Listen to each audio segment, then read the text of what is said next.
Hi, welcome to Sunil Maths tutorial online classes. In this class, we discuss about real analysis, improper integrals, class number 8. In this class, we discuss about convergence at infinity. The convergence of improper integrals at infinity.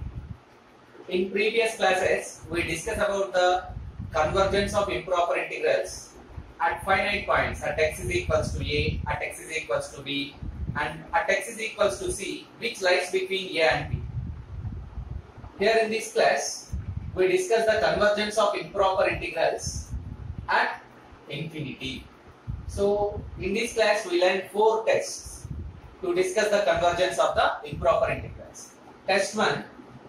This is a necessary and sufficient condition for the convergence of integral a to infinity f of x dx. Observe that integral a to infinity f of x dx, where f of x must be positive, for all x belongs to closed interval a comma t, is that there exists a positive number capital M independent of t. It means capital M does not depend upon t, such that integral a to t f of x dx is less than capital M for all t greater than or equals to a. Observe that here a is also greater than 0.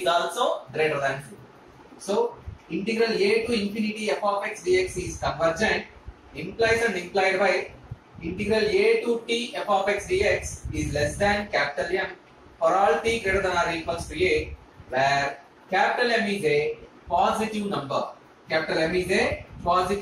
number. If such a positive number capital M does not exist,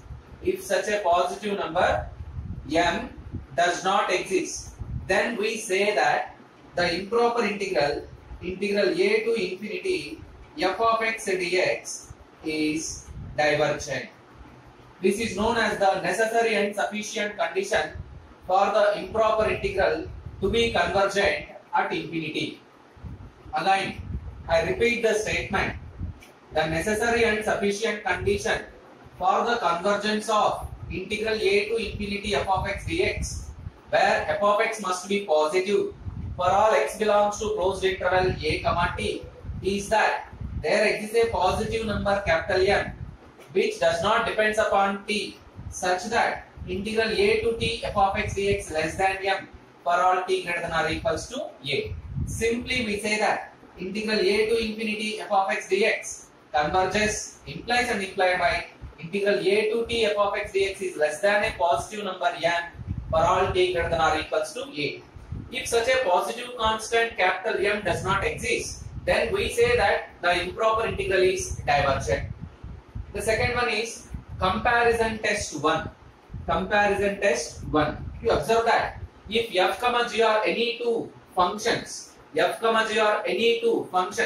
such that there is a relation between them 0 less than f of x less than or equals to g of x. It means you write in another words g of x greater than or equals to f of x greater than 0. It means both f and g are positive functions. For all x belongs to closed interval a comma open infinity. Then there are two possibilities.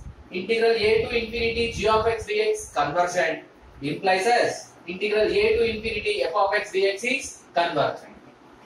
If the upper function g of x, the corresponding integral a to infinity g of x dx is convergent, then the lower integrand f of x, integral a to infinity f of x dx is also convergent. According to divergence, integral a to infinity f of x is divergent, implies as integral a to infinity g of x dx is divergent. Observe that these are two tests. Comparison test 2. Next we see comparison test 2.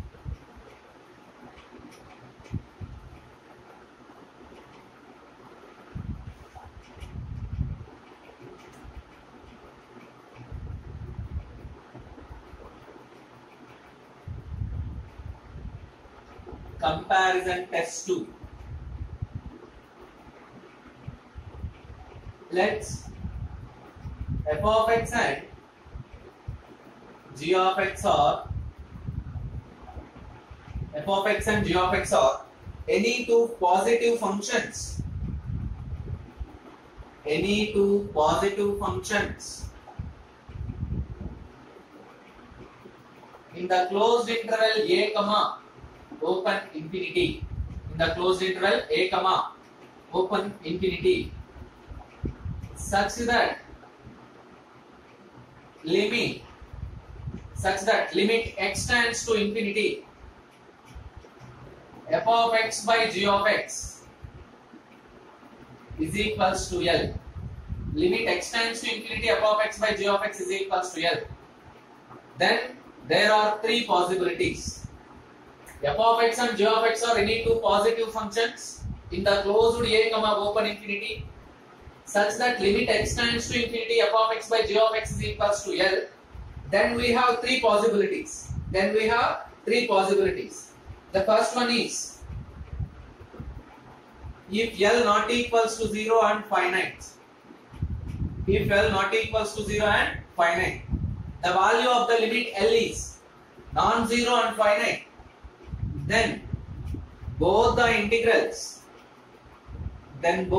integrals integral a to infinity f of x dx, integral a to infinity g of x dx converge or diverge together.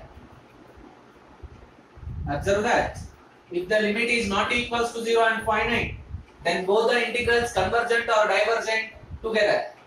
The second possibility is if L is equals to 0 and integral a to infinity g of x dx is convergent, then integral a to infinity f of x dx is also convergent. The second possibility is if the limit is 0 and integral a to infinity g of x dx is convergent, then integral a to infinity f of x dx is also convergent. The third possibility is if L is equals to infinity and integral a to infinity g of x dx is divergent, then integral a to infinity f of x dx is also divergent. This test is known as comparison test 2. Observe that f and g are any two positive functions.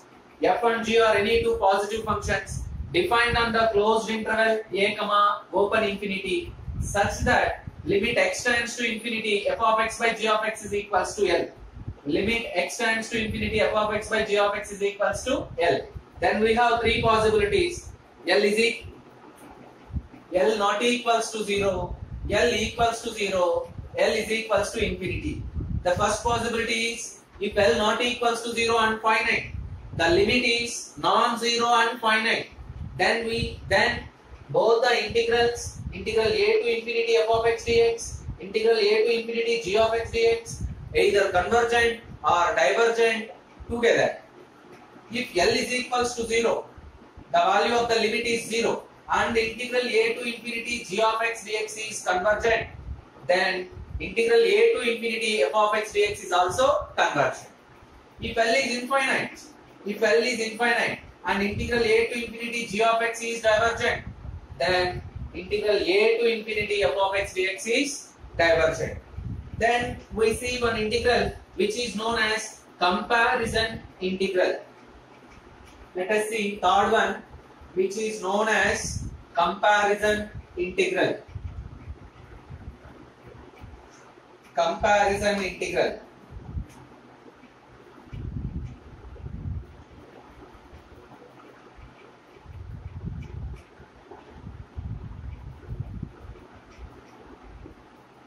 The improper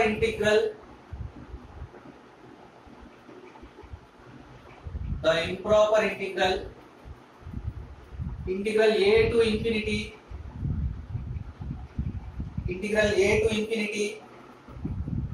1 by x power n into dx, where a greater than 0 is convergent, implies and implied by n less than 1, is convergent, implies and implied by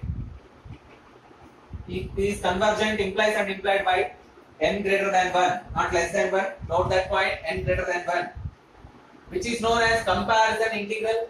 This integral is very useful to us whenever we solving the problems. Observe that integral a to infinity 1 by x power n dx, where a greater than 0 is convergent, implies and implied by n greater than 1. If you learn these 4 tests, in the next class we solve the problems according to these 4 tests.